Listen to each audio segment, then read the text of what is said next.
What's going on, everybody? It's your boy Zoe, No Days Off DFS, here to bring you guys some Thursday night football plays for tonight's Patriots taking on the Jets showdown that we got going on. If you guys new here, as always, make sure you guys hit that subscribe button so you don't miss any of the content I do drop over here on the channel, and drop a like on this video if this video or any of my other videos help you guys win some money. Now, been doing pretty good with our NFL plays, especially finding some pretty good nuggets. Definitely, hopefully, we can sweep today. I'm going to focus on a handful of plays. Of course, it is a showdown.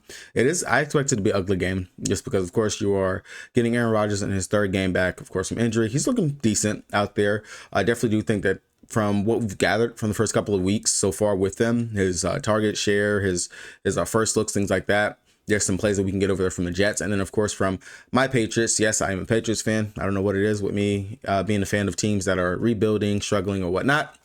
But for the Pats, I definitely do think there is some upside for some things that we can look to over here on our side. I still don't believe in Jacoby Brissett. I feel like he is definitely a much better as a backup, which the books and everyone believes it as well, because this 164.5 passing yards for a starting quarterback is honestly, to me, just sad. That's ridiculous. That's crazy. That is even an offer. True, I can't. But anyway, I'm gonna go ahead. Let's go ahead. Let's look at a couple of plays. So you guys already know, if you follow me for the first 2 weeks in regards to my Breece Hall love for his receiving yards line, they have officially bumped him up to 4.5 receiving yards for his first quarter play, which he cleared that in the first 2 games with 18 and 3. They had him at 2.5 for the first 2 weeks. Now he's bumped up to 4.5. I will say I'm a little bit I would only play it if I'm playing a flex 6. Instead, I will look to my boy Hunter Henry over here on the Pats, who seems to be a very key target for Jacoby Brissett whenever he actually does pass the ball. I'm not worried about Jacoby trying to pass down the field. Definitely everything for the Pats. Even when Brady was there, we very rarely took deep shots, things of that nature. Everything was over the middle.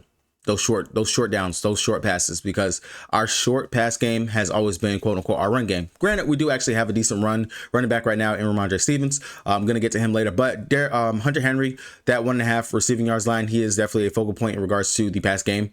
And just for the weak arm and just the weakness of what I have seen from Jacoby Brissett, I would definitely just take a shot at that one right there, that 1.5 line. That's, to me, again, just an easy play. I definitely look for the easy plays, and I'll be pairing it up with a couple other plays that we can actually get.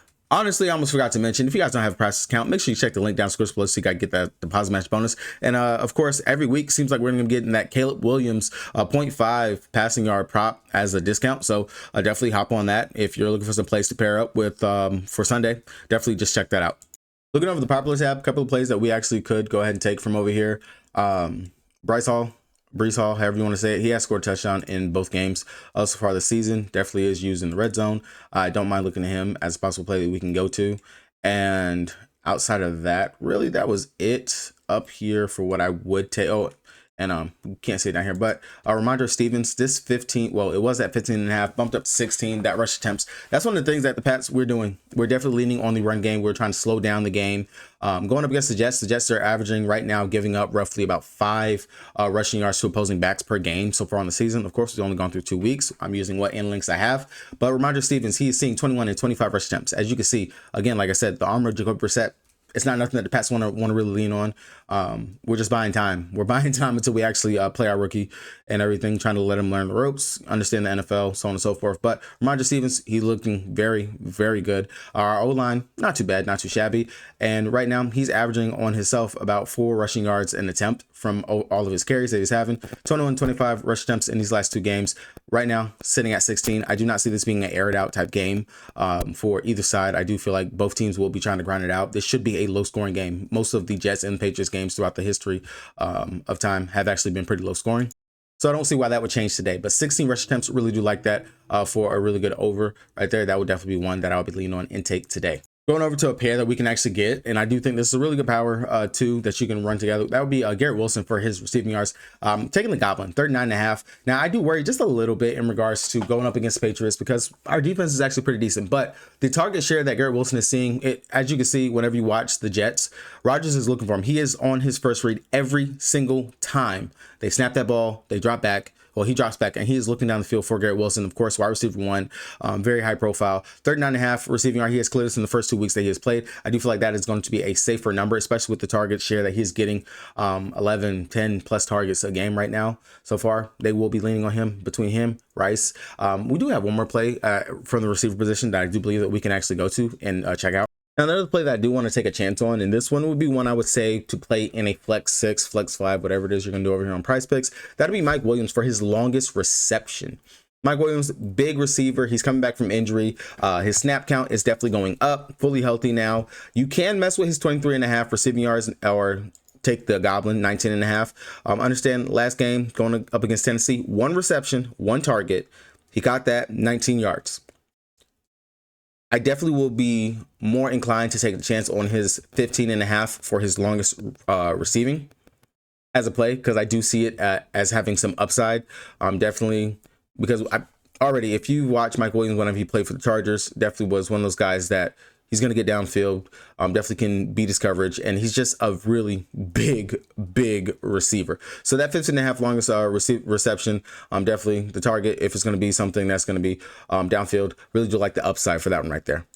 And in all honesty, with the total of this game, I do really feel like this is going to be a low-scoring game, and something that I've been starting to lean towards and pay attention to is these field goal kickers, the yard combined prop, or which I do think that the Jets, the Jets should win this game. My Pats, we're not going to be beating anybody anytime soon.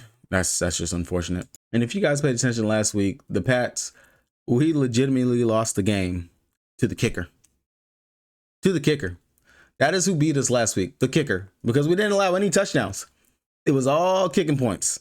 7 field goals last week. If it's going to be anything like that, I already know my offense, we can get down there. We can definitely stall out. Same thing for the Jets. They can get down the field, possibly stall out as well. 140.5 field goal yards. That does seem like it's quite a lot. But this year, definitely a lot of teams, once they're getting into that 45 range, they're going for it for those field goals. Definitely believing in their legs. And Greg the leg, I do believe in him as well. So they're getting in that 45-ish range, 42, 45, stall out on the drive. Definitely they're kicking the field goals more often than not, especially with the new kickoff scenario thing that they got going on. So 140.5 yards, definitely believe that is doable. And then just with the way that teams are playing, and also just the kicking points that I am seeing, I don't mind coming over here to the kicking points for Greg as well, 6.5. Again, like I said last week, we allowed 7 field goals. I still laugh at it because it's just laughable that even happened. So if it's gonna be anything like that again today, Greg, he could definitely go over that easy day. Now, I will have a full parlay over for FanDuel and for DraftKings today going up on the Patreon. Might throw it up on the Twitter. I'm not too sure. I do know that Chalkboard has some discounts, some free plays, some free pops for us over there. So definitely, just like this 0.5 passing yards for Caleb Williams, if you're looking to build your bankroll, definitely just look for a easy 2 that you can run to just build the bank. You don't have to hit a home run every single night. That's not the best way to go ahead and just build a bankroll. So hopefully you guys are able to get something from this video. Again, like I always say, make sure you guys hit that subscribe button so you guys don't miss any content I am dropping over on the channel. Hopefully you guys do cash out on today.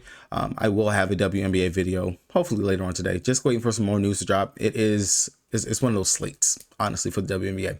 Good luck, everybody. Peace.